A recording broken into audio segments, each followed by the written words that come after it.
Come on, man. It's time to do the show. We're at the Breeders' Cup? Almost. We got about an hour to go. Oh, it's Rail Talk time. Welcome to the plane, to the Breeders' Cup.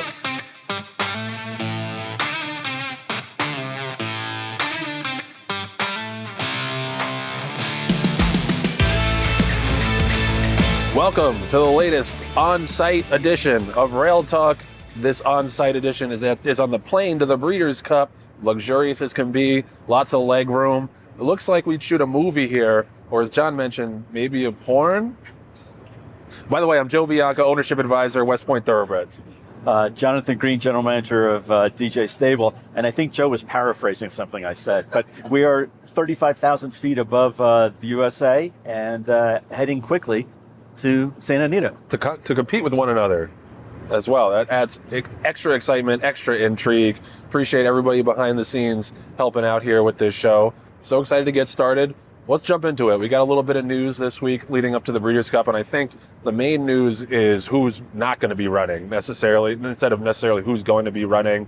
We had a bunch of defections, a couple from the Classic. Arcangelo scratched earlier this week, and of course is going to be retired right away, because God forbid you bring someone back as a 4-year-old after a nice 3-year-old season. Unfortunately, we had Practical Move's tragic loss. He had a cardiac arrest incident the other day on the track, so he's out of the race. I think, John, overall, putting that aside, the scratches are a good thing, because to me it means that there's extra veterinary scrutiny for these horses, and we can't afford, especially now, to have any more major incidents on major race days. John, what's your reaction? Well, I know that starting last year with HISA's implementation of the rules, the veterinary overview has been much more careful. You see horses that are scratching this year due to various ailments. It's no longer like, oh, my horse has a cough and that's why I'm out. Now it's because of more legitimate, more transparent reasons, at least that they're talking about. But I'm surprised, Joe. So far, there's been 7 defections out of the races, and we're still 24 hours out. Which is really shocking. You mentioned a couple of the ones that scratched out, and we had the unfortunate news of Go Rocket Ride, who had to be euthanized due to an injury, and obviously is not going to be able to not only compete but not be around anymore. That being said, I think that just from talking to some trainers that are on site, that it seems like the veterinarians are reviewing the horses very carefully. They're scrutinizing the athletes to the nth degree to ensure safety for everybody. This is like a full circle thing for me, because last time I was at Santa Anita was the 2019 Breeders' Cup, and that was a Breeders' Cup that was fraught with tragedy and angst and tension because of the issues that have been going on at Santa Anita all the year.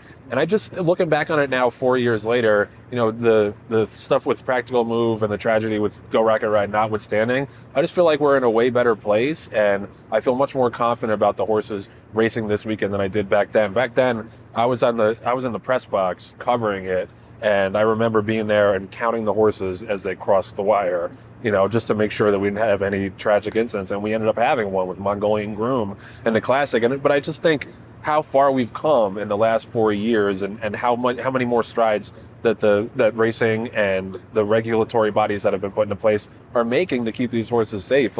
And you're in it from a perspective of trying to race horses and breed horses. You got to feel much better about the situation now than you did 4 years ago. I think ultimately that it's safer for all athletes that are involved, and that's better. That's best for our sport, because I agree. You never want to be in a situation where you're watching the race, holding your breath, and then counting to see how many horses actually cross the finish line ahead of the ambulance. So the fact that everything's been ratcheted up for safety reasons, that's certainly what's best. I think it'd be great if we went through an entire weekend without any issues, without any incidents. I think that would show a lot. California racing in general has done a much better job with regard to their safety record, and the decrease of number of fatalities on the racetrack. So we have to mention that, because I think that kind of sometimes that gets glossed over, that they have improved it to that extent. And I think the Breeders' Cup rewarded them. That's why there's going to be a Breeders' Cup. I think it's like 3 out of the next 4 years being hosted in the state of California. I think it's also the weather. That doesn't suck either. They're petrified of any kind of temperature below 75 degrees. Right. Because God knows we haven't had a Belmont Breeders' Cup in almost 20 years because it was cold once. But I'll get off of that hobby horse for a little bit. But yeah, no, I just feel we're in such a better place, and that was a real turning point. And I remember doing the old podcast back in 2019, and it really felt like we were at an inflection point in racing and a crossroads. And I think that we've made so many strides in the right direction. On that note, I got to make a clarification from last week's show, because we were talking about the incident where Heisa busted John Pimentel for a meth positive, and I think was a little bit heavy-handed in the way that they responded to that. But I said something, or at least suggested something that was incorrect, which was that he had to transfer his horses or move his horses within a certain time frame after that positive and after Heisa and Haiwu came upon them. That's not correct. Lisa Lazarus reached out to us, and I just want to clarify that, because that's a major thing, because if they did have to transfer their horses right away, horses get lost in the shuffle and end up in bad places. And I know Lisa and Heisa don't ever want that. Right, and Lisa Lazarus was good enough to reach out to us to clarify some of the rules, which I'm just going to go through a couple of can and can'ts. So a covered person, when they're provisionally suspended, they can engage in caring for covered horses as long as they're jogging or galloping. Those individuals can go to the front side and back side of all racetracks. They can maintain ownership of a covered horse, and they aren't obligated. They are not obligated to have to transfer the horses to somebody else. What they can't do is they're not allowed to breeze or actually run a covered horse. So as long as you're galloping, as long as you're not doing anything published, you're allowed to continue to train and care for the horse. They have to keep their personal signage. They have to take their personal signage down, so they're not allowed to advertise in that sense.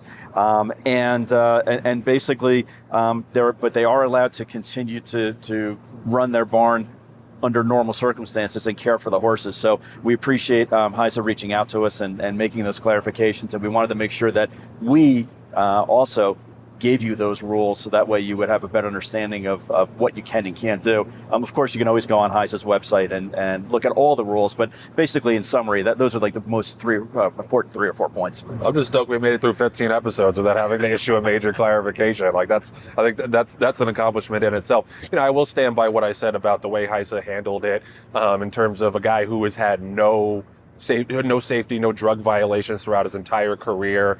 I thought they came in and were, like I said, a little bit heavy-handed, and could have handled that with better grace and have more context in when you make these kind of decisions in terms of upending people's livelihoods. Because, like I said, no violations on his record at all. You talk to a handicapper for 2 seconds, they'll tell you this guy is not a cheater. But I do think that they're trying to apply the law evenly. It's just, I think you have to have a little bit more restraint when it comes to certain people, because these are not the people that are, getting away with things and kind of ruining our sport. But yeah, we do want to make that clarification, because I do think that they are trying to do the right thing by the horses, just like most of the people in this industry are trying to do the right thing by the horses. Rail Talk, as always, is sponsored proudly by Fasig-Tipton. We're just a couple days away. Obviously, we're focused on the Breeders' Cup, but a couple days after that, on Tuesday night, November 7th, we have the Fasig-Tipton November sale, the Night of the Stars. And I know of a certain star that my buddy Jon Green and Len Green, who we're going to talk to in a minute, are selling at Fasig-Tipton November. How's everything going with Wonder Wheel? And just tell the audience a little bit about what it's like to have a horse in that sale, of all sales. Well, it's an exciting week. I mean, first of all, we're flying out for the Breeders' Cup, and I know Fasig-Tipton's going to be there because a number of horses that are running this weekend are going to be airlifted right to the Night of the Stars sale. So that's very exciting for them.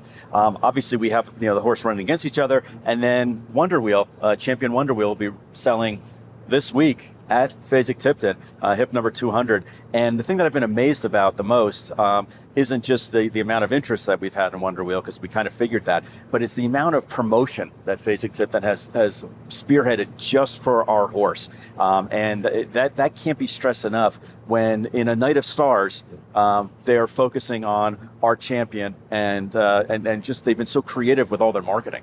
Yeah, and they have a great team from Boyd and Anna all the way down. They take care of everybody individually.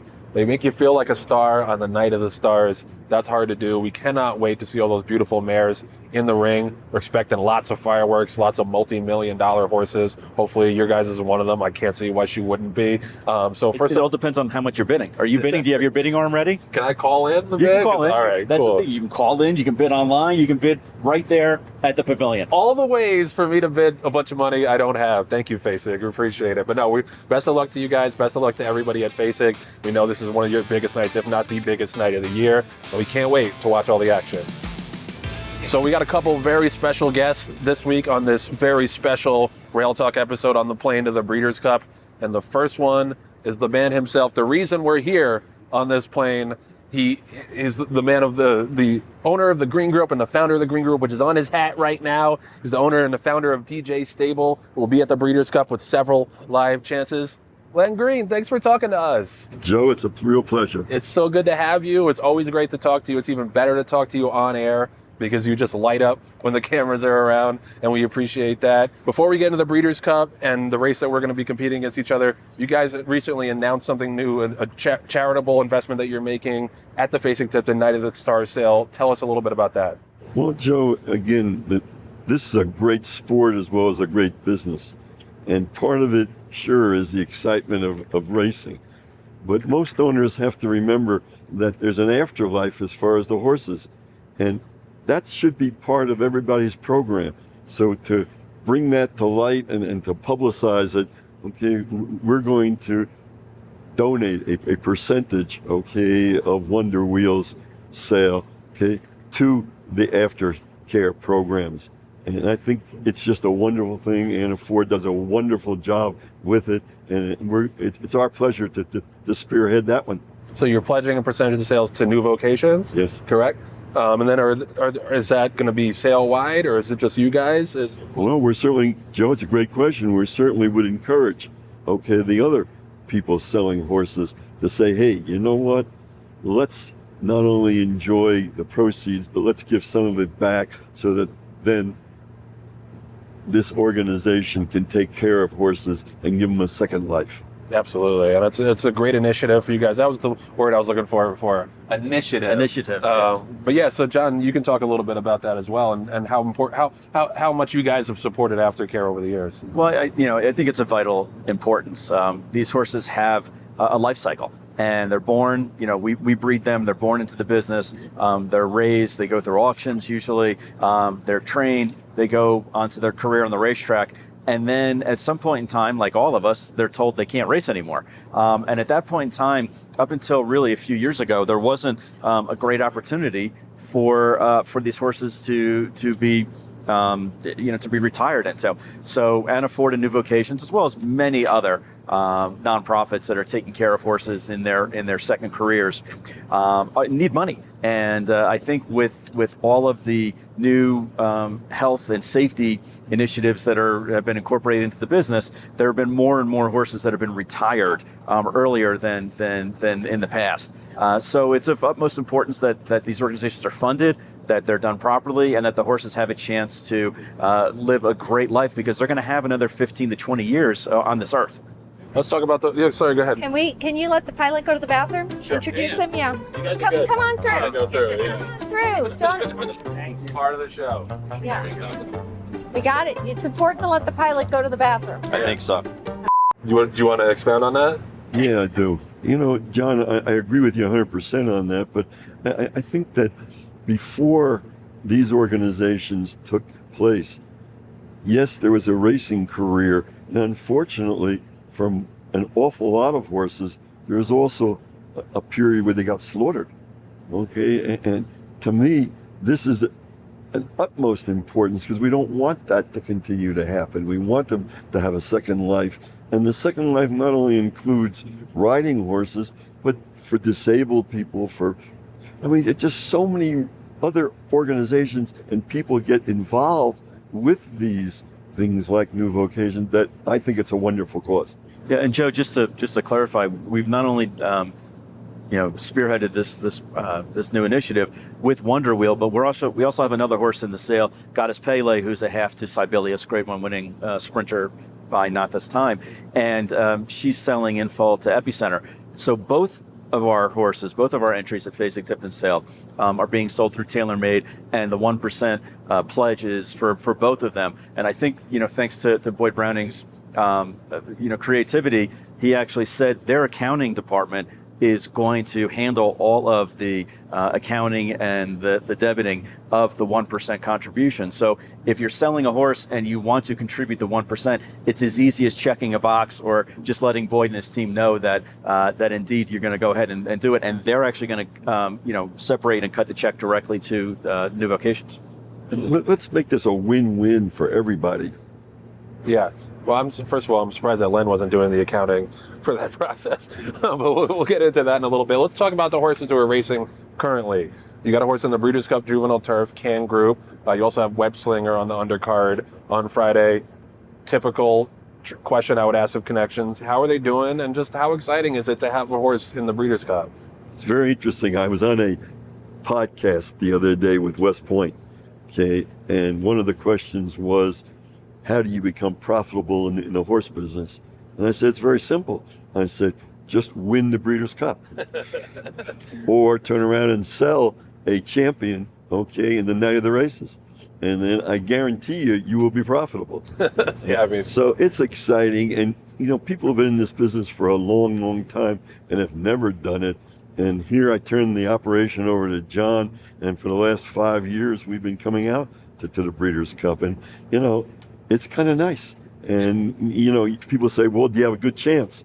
Well, the fact that we're there is a minuscule amount of the horses that are, when you figure a number of horses that are born every year, and to be one of those that's out there, it's less than 1%. So, yeah, anybody who's out and running out there has a program, okay? Yeah, luck comes into play.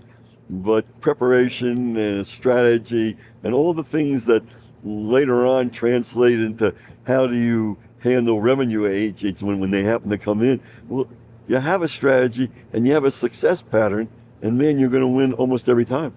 Yeah, I mean, that's something that's fascinating to me, because you've been successful in several businesses, mainly in the accounting business. Are there specific lessons that you learned from running the Green Group that you've transferred over to help you run DJ Stable so successfully? Yeah, I think you have to be successful. I honestly believe that there are about 3 different things that you have to do. And one of which is you have to find a problem. Well, in the horse business, it's easy. 90% of the people lose money. Yeah. 100% of the people with tax returns we looked at that are prepared by somebody else, Joe, there are deductions they have missed because they don't understand the industry. So in a sense, it's just kind of easy. Okay. Number 2, okay, you got to have the expertise to be able to produce profits. All right. You have to have a great team about you, because nobody can do it alone. So here in the horse business, okay, we got a manager, okay, who knows what he's doing. Doesn't listen to his owner very much, but he knows what he's doing. Yep. He's very selective in who he'll work with, and he's very, very careful as to the trainer and what the trainers are doing, and putting horses in the right place. And again, how could you sell Wonder Wheel when my wife named Wonder Wheel? Because this is a business, okay? And you got to do these things in a business-like manner. Yep. And then you got to be honest and discreet, and you got to say, hey, I got to care for the people around me. I don't just want to make money. I don't want to just go to the paddock. I don't want to just buy hats for the Derby.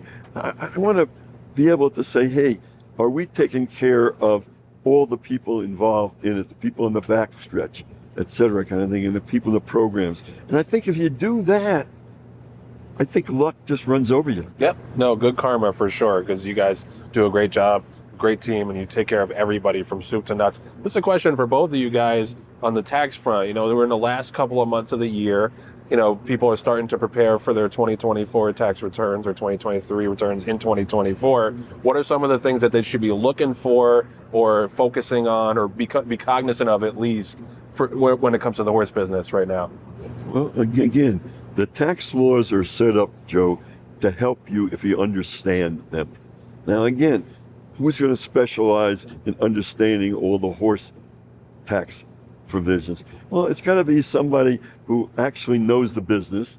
So you say, well, how hard is it to know the business? Well, I think we have 200 horses, okay, and we've won 2,400 and some odd races, kind of thing, and we have the breeding program, and we're in every facet of it.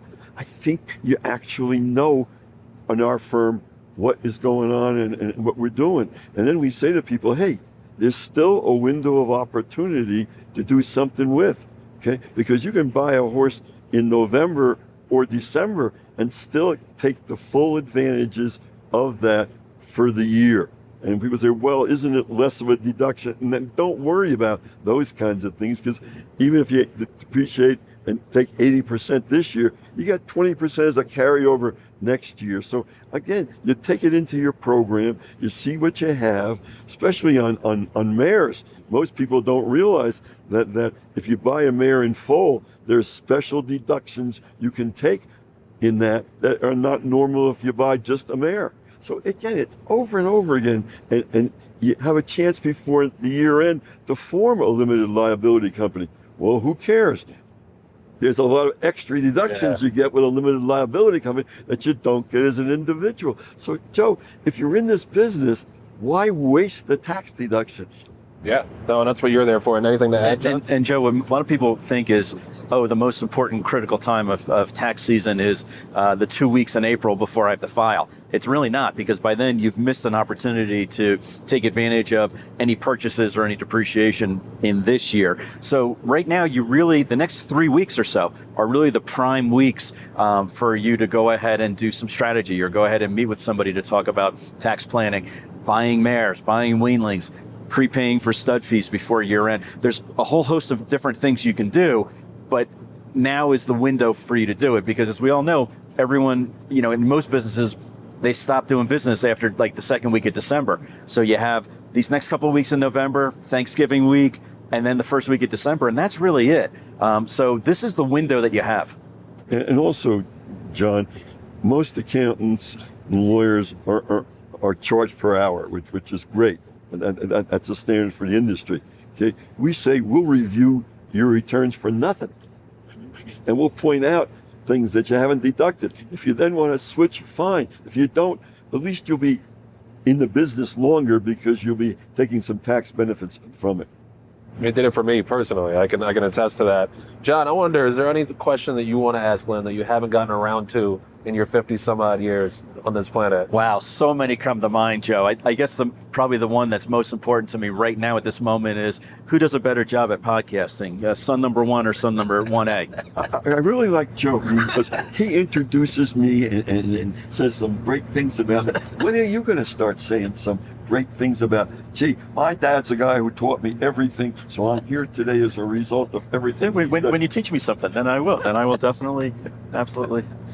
Well, I mean, you teach us all a lot, and racing, business, like, it's just, you're a fount of knowledge, and that's nice things to say to you, so maybe I could become one, and then John will be 1A eventually.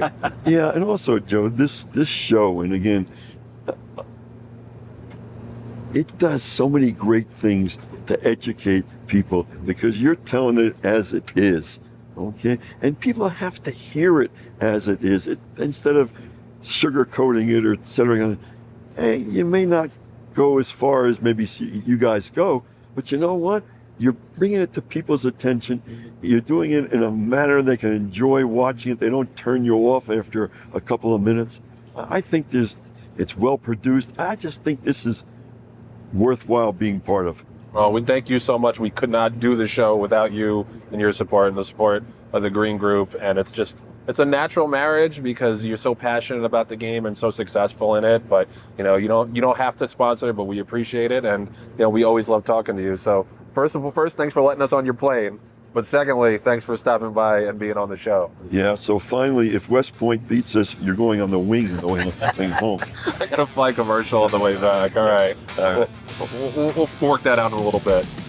Rail Talk is sponsored by the Green Group. I mean, you already heard from all three of us about all the services that they can provide. Len's going to find you tax savings. And if not, he'll tell you you're doing a great job. Either way, he'll review your returns. He'll educate, as he does for both of us. And we appreciate Len and the whole team for everything they do for people in the horse business. Like I said a couple of weeks ago, he was on with our CFO at West Point. They both did a great job, and I think educated a lot of people, got some new clients over it as well. So, I mean, like I said, fount of knowledge. We always appreciate Len stopping by, and we appreciate all the work you do in the business. Go check them out at greenco.com. Book a consultation with this man. You won't regret it. Thanks so much to Len Green for stopping by on his own plane. That was very, very nice of him. Very gracious. We got another special guest coming right up. He's an owner in New York. He's also, I think, an honorary member of the Green family as well. He's going to come handicap some of the Breeders' Cup Saturday races with us. Aron Yagoda, come on down. Right. It may take a while because the plane's so big.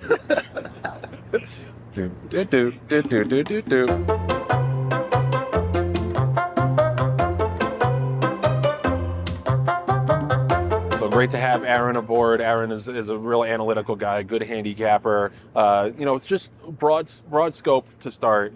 Who are some of the horses or some of the races that you're looking forward to most on Saturday? Well, I'm looking to see the champions that are running it back again to keep their year-end honors. You know, I like sometimes when the champion wins all year, I don't want to get upset and then they lose the year-end after a whole great body of work, for the whole year.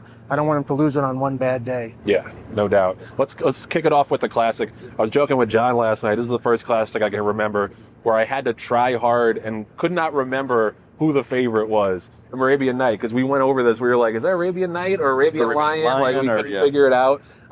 To me, I'm going to be shocked if he's favored. Like, I get that it's a Bob Baffert horse on the West Coast, lightly raced, but what's he got, a 101 buyer top? He's drawn outside. We talked a little bit. We both like White Barrio. Do you think really that Arabian Night's going to be favored? No, I do think he's going to be the favorite, but I do think that, with the West Coast, with Bob Baffert, with the speed, and he's got a lot of hype. But I'm not leaning that way. I'm going White Barrio like you are. And tell the audience a little bit why you like him. I just think he's going to sit the trip off the speed, and he's going to stalk. I also think that Ushaba Tesoro, how do you pronounce that? Ushba Tesoro. Ushba Tesoro might have a chance, as well as Derma Sogadaki.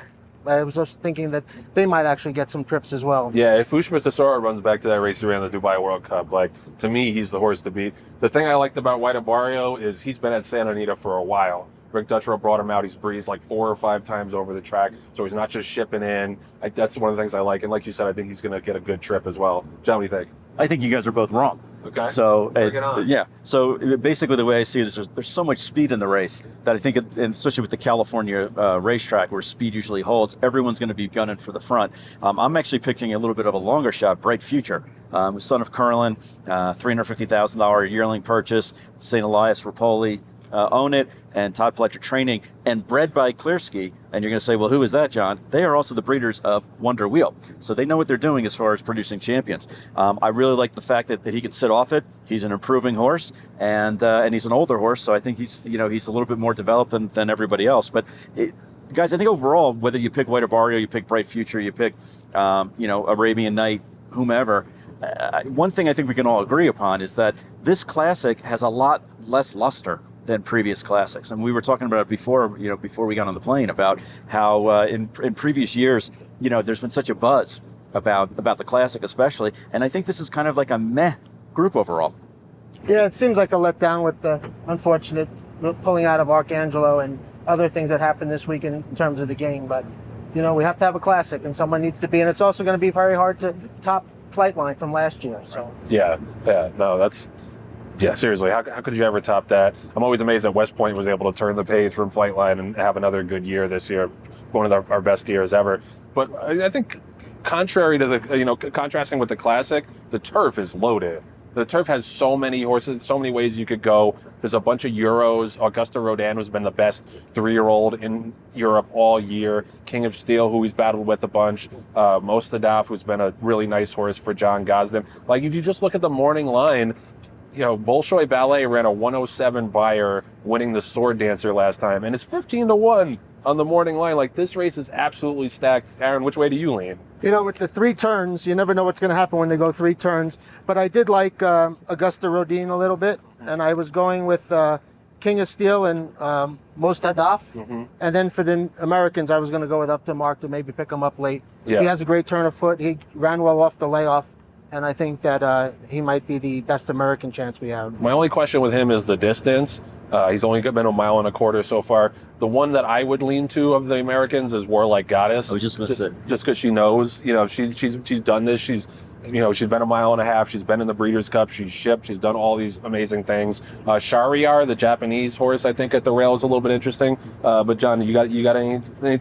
No, I was just going to mention Warlike Goddess because this is her pattern. She runs against the girls, runs in the Turf Classic, wins the Turf Classic, and then runs in the Breeders' Cup Turf. Last year she did it successfully in the sense that she won the Turf Classic and then the Grade 1, and then ran in the Breeders' Cup against the boys and ran a really hard knocking third in that race. And she's repeating that pattern again. So I was surprised that she was 12-1. I didn't think she would be double digits, but I think it plays right into what you were saying before about just how deep this field is. Yeah, she was like 7-2 or 3-1 last year in this race. Yeah, and the Turf Classic, she came from really far out of it in a soft turf, and I think that's really, maybe she can come from far out of it again and not have to sit so close that she can have that big finishing kick. Yeah, and you talk about a horse that, you saying how you like to have the horses that have showed up all year long. She's one of those horses who just shows up every time, year after year. So I think sentimentally we'd like to see her run a big race in this spot. The other major marquee race, typical major marquee race, is the Distaff on Saturday. We've got a field of 11. To me, I was talking to Jim Politano on our handicapping show for this. I'm playing this race to melt down. I think there's a lot of speed. Idiomatic's going to be favored, but if you look at her last two races in the Personal Ensign and in the Spinster, she got everything her own way in those races. Now she's got the Bob Baffert horse, Adair Manor, to her outside that I think has to keep her company. I got a long shot I like, but before we get to that, how did you see the race, Aaron? I saw it too for Idiomatic. She's been getting some slow paces on the lead. I don't think it's going to set up as easy for her.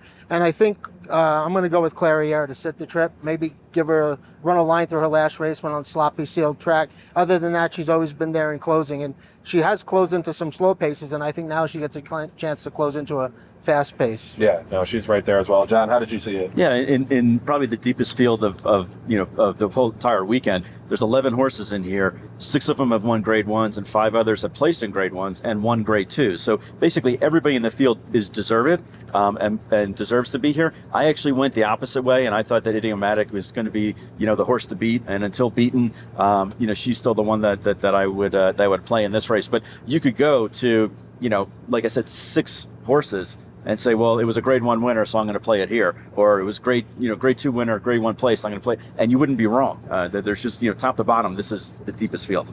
My long shot idea is on the outside. Leta Vida, the 11 for Nacho Correas. He brought Blue Prize over to Santa Anita 4 years ago with a similar pattern. She had run better in big races, but I just think she's a deep closer. She's drawn outside. That's not going to matter because she's just going to make that one run so she can drop over. She's the kind of horse that needs a pace meltdown, but I like her to get in the number at a big price because I think she's rounding into form and is going to get the setup. Anybody else you gave a look to here? No, that was my other long shot was La Dita Vida. Nice. I just Sorry, thought that steal she your would thunder. pick up the My paces. bad. That's okay. Yeah, and just anything else in general that you're looking at on Saturday, or were there any horses that stood out that you were like, I gotta bet this horse? I like Society in the sprint versus Goodnight Olive, and I'm rooting for Cody's Wish. They said he's been training well. I think he'd be a great story for the day, especially in this year that we've had. And to have him win and step up on that day, even I thought he'd be interested if it was in a classic. Yeah. But, they went with the mile, so. Yeah, no, that makes sense. He's probably going to be one of the shorter prices of the weekend, especially with the scratch of number 7, Algiers, in that race. I didn't want to talk too much about this race because this might air after the race has already run, but we got the competition on Friday in the Juvenile Turf. West Point has Carson's Run. John has and Len have Can Group for DJ Stable.